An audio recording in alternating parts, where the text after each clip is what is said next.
Eu estava no túmulo. Messi veio andando em minha direção. Nós estávamos jogando amistoso contra a Argentina na Austrália. O juiz tinha acabado de marcar uma falta pra gente e eu estava parado em cima da bola junto com o William e outro jogador. Eu encostei na bola, mas eu nem ia bater a falta. De repente, Messi veio ao meu encontro, olhou direto nos meus olhos e disse: "Então, nós vamos pra Barcelona ou não?" Foi assim, sem explicação, nem nada. Ele virou de costas e foi embora.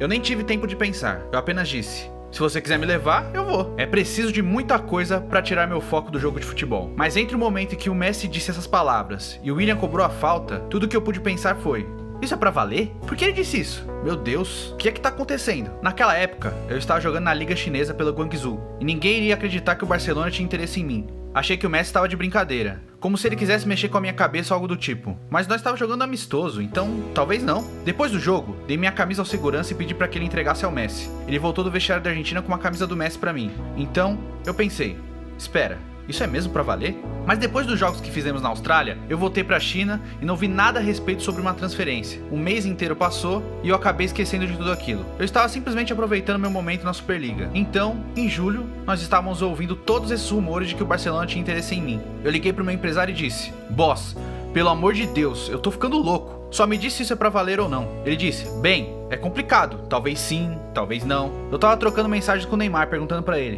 "Cara, isso é sério? Você tá sabendo de alguma coisa? Eu vou ficar louco, de verdade." Mas o Neymar estava envolvido com a própria transferência, então ele não tinha tanta certeza. Vocês sabem como acontecem essas transferências hoje em dia. Não dá pra acreditar de verdade em nada. Tem muita coisa envolvida e, honestamente, eu tava curtindo meu tempo lá na China. Minha esposa e eu tínhamos uma vida incrível por lá. Eu estava jogando bom futebol. Antes dos rumores do Barcelona, eu tava completamente em paz na China. Em agosto, a janela de transferência estava pra fechar, e parecia que não ia dar certo. Tinha uma partida pelo campeonato chinês naquele fim de semana, e nós recebemos amigos do Brasil em nosso apartamento e tudo mais. Naquela noite, meu empresário me telefonou e disse: "O contrato tá pronto. Você tem que vir pra Barcelona pra assinar." Como assim? De verdade, eu não acreditei. Eu disse a ele: "É pra valer? O Barcelona já pagou? Você tá de brincadeira comigo?" E ele respondeu: Não, é pra valer. Você tem que estar lá amanhã." "Ah, eu contei pra vocês que era 4 da manhã? Bom, eram 4 da manhã. Eu disse: "Eu não posso, meus amigos do Brasil estão aqui, são 4 da manhã. E ele respondeu: "É o Barça, leva seus amigos junto com você. Só entra no próximo avião, cara." Então arrumei minha mala e fui direto pro aeroporto. E no banco de trás do carro, enquanto eu observava a estrada pela janela, eu pensei comigo mesmo: Messi. Mas, de verdade, se você acha que a minha transferência do Guangzhou para o Barcelona é uma loucura, então você não conhece toda a minha história. Esse foi o capítulo 10. Minha história completa é muito mais inacreditável. Quando eu tinha 19 anos de idade, eu abandonei o futebol completamente. Ao longo de um mês, eu fiquei em casa com depressão. Isso aconteceu lá pelos idos de 2008. O Messi estava prestes a conquistar sua tríplice coroa pelo Barcelona.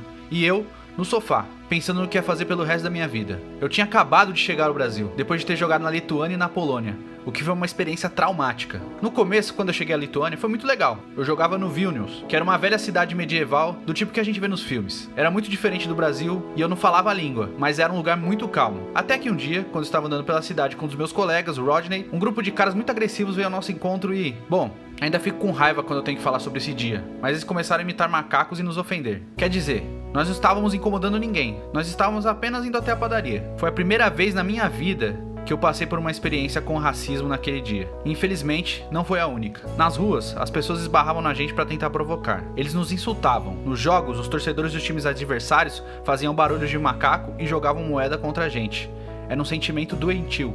Nós sabíamos que aquele não era o nosso país, então nós tínhamos que aceitar aquilo e seguir em diante. Mas ninguém merece ser tratado daquele jeito. Depois de uma temporada lá, eu fui jogar na Polônia, mas eu estava marcado por aquela experiência. Foi uma época bastante solitária. Eu saí do Brasil aos 17 anos com o objetivo de dar à minha família uma vida melhor. Mas quando eu voltei para casa 2 anos depois, eu estava completamente desiludido com o futebol. Eu disse para os meus pais, para minha esposa e o meu empresário: para mim, não dá mais. E você sabe que a minha ex-esposa disse pra mim? É provável que ela tenha salvado a minha carreira. Ela disse: abandonar o futebol? Mas você não sabe de mais nada. Você não sabe nem mesmo trocar uma lâmpada. E eu disse: vou aprender. Não pode ser tão difícil assim. E ela respondeu: mas pense nos seus pais. Não seria justo com eles, depois de tudo que eles fizeram por você. Ela estava certa. Desde os meus 5 anos de idade, eu vivia correndo pelas ruas da Zona Norte com uma bola de futebol. E minha mãe tem estado comigo em todas as situações. Quando eu era moleque, gostava tanto de jogar bola que nem mesmo conseguia pegar no sono à noite. Eu ficava olhando pra parede pensando: caramba, não posso esperar pro sol nascer pra sentir a bola nos pés de novo. Depois de minha experiência na Europa, eu perdi o amor que sentia pelo futebol. Mas eu sabia que realmente machucaria meus pais se eu desistisse do futebol. Então eu decidi jogar mais uma temporada. eu retomei minha carreira do zero, com um pão de açúcar, na 4ª divisão do futebol paulista. Vamos dizer assim, não é necessariamente a Champions League. A gente viajava 8 horas para encarar os jogos, início das partidas com temperatura a 40 graus. No começo, eu disse para mim mesmo, você não vai conseguir, você devia aprender como construir casas ou algo do tipo, porque assim não vai funcionar. Mas aos poucos, devagarinho, bem devagarinho, treinando e jogando todos os dias, eu apaguei a negatividade e estava feliz de novo. Saltei da 4ª para a 2ª divisão e então fui jogar a 1ª divisão com o Corinthians. Foi lá que eu conheci o homem que mudou a minha vida e se tornou uma espécie de segundo pai para mim, o professor Tite. Fico emocionado quando eu falo dele, porque nós somos ligados de um jeito que é muito mais do que o futebol. Ele me olhava direto no olho, sabia quando estava bem, assim como não estava bem também.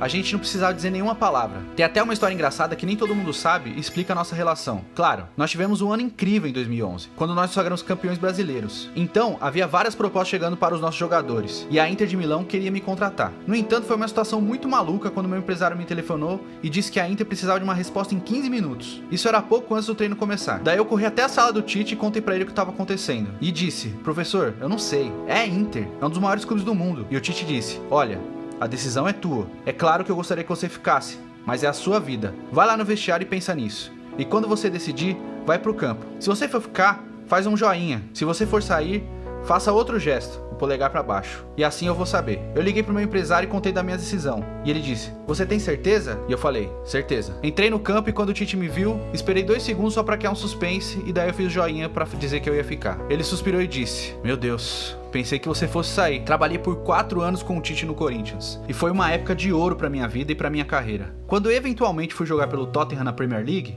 eu atravessei uma 2ª temporada complicadíssima. E muitas pessoas perderam esperança em mim. Mas uma pessoa sempre acreditou em mim, e foi o Tite. Na verdade, gostaria de deixar claro uma coisa sobre o tempo que eu joguei pelo Tottenham. Eu realmente não posso dizer nada de ruim sobre o clube, ou sobre a equipe técnica, ou até mesmo sobre o presidente. É bem verdade, foi um momento ruim pra mim como jogador. E sim, houve momentos em que eu não queria sair do meu apartamento em Londres porque eu estava estressado por não ser escalado para jogar. Para um jogador de futebol, não entrar em campo é o mesmo que para um peixe ficar fora d'água. Foi como se eu estivesse sufocando. Por um motivo que desconheço, eu estava fora dos planos do Maurício Pochettino. Eu não me encaixava na filosofia dele, eu acho. Mas nós nunca nos desentendemos. Um dia, fui até o presidente do clube e disse a ele, caso o Tottenham recebesse uma oferta próxima do que eles tinham pago por mim, eu gostaria de ir embora. Eles foram muito profissionais a esse respeito. Na janela de transferência seguinte, o Tottenham recebeu uma oferta do Guangzhou. E eu pensei, por que não? Meus amigos pensaram que eu tinha ficado maluco. Eles escreveram dizendo, China? O que você vai fazer na China? Eu respondi, China, cara, vamos ver. Eu vivo de acordo com o que o Dani Alves me disse uma vez, quando eu estava passando por um momento muito difícil na minha vida. Ele falou, nós somos apenas moleques brincando na chuva, cara. Se der errado, e daí? É o fim do mundo? Não, cara, a gente encontra outro lugar pra brincar. Eu venho jogando futebol ao longo da minha vida inteira, ao redor do mundo todo. E uma coisa que aprendi é que a coisa mais importante é gostar do seu trabalho. Você tem que dormir à noite e ficar olhando pra parede pensando, caramba, mal posso esperar o sol nascer pra sentir a bola nos pés de novo. Só dá pra jogar o melhor futebol nessas condições. Se você estiver jogando na melhor liga do mundo e se sentir miserável, o que você tá fazendo ali? As pessoas disseram que a minha carreira estava acabada quando eu fui pra China, mas... Bem, quando eu estava andando de ônibus na 4ª divisão do Brasil, ninguém sabia quem eu era. Eu tava no túmulo, cara. Eu tava morto pro mundo. Então eu tava indo jogar na China com o Luiz Felipe Scolari como técnico? Isso soa tão ruim assim? Pra falar a verdade, eu tava feliz com a minha decisão. É claro, na época eu não estava pensando em jogar outra Copa do Mundo. Definitivamente não estava sonhando em jogar pelo Barcelona. Meu objetivo era jogar um bom futebol todos os dias. Quando o Tite assumiu a seleção brasileira em 2016, eu fiquei extremamente feliz, porque ele merecia. Quando a gente tava no Corinthians, eu costumava dizer a ele, professor, você sempre fala de jogadores que estão merecendo. Bem, eu sei que você merece ser técnico da seleção um dia. Apesar disso tudo, honestamente, eu não esperava que ele fosse me convocar. Então, um dia o Tite enviou o filho dele, Matheus, até a China pra me ver jogar, porque nós estávamos indo muito bem por lá, ganhando títulos, e eu acho que eu estava curioso, tipo, o que tá acontecendo com o Paulinho na China? E no final das contas foi tudo muito engraçado, porque quando o Matheus chegou, eu disse pra minha esposa, por favor, cuide para que o Matheus chegue até o jogo ok, porque o tráfego é maluco e às vezes pode ser muito confuso até chegar ao estádio. Eu preciso que ele me veja jogar. Mas, por alguma razão, não havia táxis disponíveis, então eles chegaram no jogo de tuk-tuk. Foi uma loucura. Naquele dia eu não tentei fazer nada de especial. Eu simplesmente joguei como eu sempre jogo, porque eu pensei, bom, eles me conhecem. Depois daquele jogo eu aguardei, sem criar nenhuma expectativa. Então, algumas semanas depois, houve uma convocação para a seleção brasileira, para as eliminatórias, e o meu nome foi chamado. Todo mundo na imprensa disse, mas como o Tite pode convocar o Paulinho? Paulinho? Ele tá na China. O Tite me deu uma chance pra mostrar ao mundo que eu não tava morto. Eu acho que mostrei o meu valor muitas vezes ao longo das eliminatórias. No futebol, as coisas acontecem numa fração de segundo. Eu não sou o jogador mais técnico, mas essa é a área que eu sempre me destaquei. Alguma coisa acontece, bem, você não pode sequer pensar. Você tem que estar lá. Você tem que aproveitar isso. Tinha uma história que o Tite gostava de contar nos treinamentos. Eu olhava pra todos aqueles jogadores incríveis, Neymar, Coutinho, Gabriel Jesus, Marcelo, e ele disse: vocês têm sempre de estar pronto para os rebotes. Ainda que nós saibamos que a bola vai dar um jeito de encontrar Paulinho. Eles brincavam que a bola me seguia como mágica. E eu dizia: não, professor, você sempre fala em merecimento, você tem que estar lá pra marcar. Quando fui convocado pra seleção brasileira pra jogar esta Copa do Mundo, foi um momento de alegria, não só pra mim, mas também pra minha família inteira. Mas eu gostaria de compartilhar aqui uma coisa que muitas pessoas não sabem. Muitas pessoas vêm de fora e dizem: uau, você foi da China pro Barcelona, que história incrível, que milagre. Mas, na verdade, quando assinei com o Barcelona, aquele foi um dos momentos mais dramáticos da minha vida. Naquela época, minha esposa estava grávida de gêmeos. Era pra eles nascerem em dezembro, pouco antes do Natal. Só que um dia, no mês de outubro, minha esposa me disse que ela estava sentindo muita dor e que ela precisava que eu levasse ao médico imediatamente. Ela sempre se recusou a ir ao hospital por qualquer coisa, então eu sabia que tinha algo errado. Quando a gente chegou no hospital, eles fizeram os exames e a levaram direto para a UTI. Nossos gêmeos queriam vir ao mundo, mas tinham se passado apenas 28 semanas. Era extremamente perigoso. Os médicos queriam que ela esperasse por mais 2 semanas antes de dar à luz, para que nesse tempo os pulmões dos bebês pudessem se desenvolver. Eu me lembro de ligar para os meus pais perguntando: o que vai acontecer? Eles vão viver? Foi assustador, mas minha esposa foi uma lutadora. Ela segurou por 7 dias, 14 dias, 20 dias. Por muitas noites eu dormi na poltrona da sala, mas durante o dia eu tinha que continuar jogando futebol. Em 30 de outubro do ano passado, tinha um jogo contra o Olympiacos na Grécia. Não havia nada que eu pudesse fazer, tive que entrar no avião.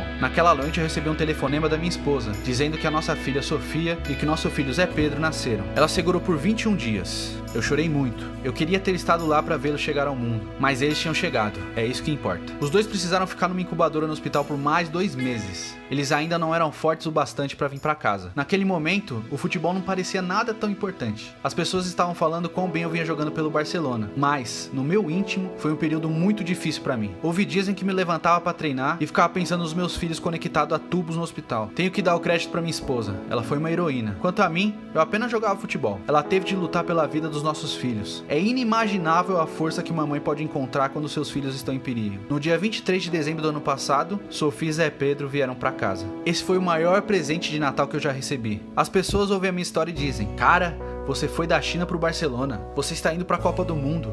Como que você pode explicar isso? Eu não sei. O futebol é cheio de altos e baixos. É imprevisível. De muitas maneiras, ainda me sinto como o jogador que eu era quando eu fui atuar na Superliga. Ir da China para o Barcelona é incrível, mas não é um milagre. Não é vida ou morte. É apenas futebol. Um milagre é quando você volta para casa depois do futebol e não importa qual é o resultado naquele dia. Os seus filhos olham para você como que dizendo: oi, pai.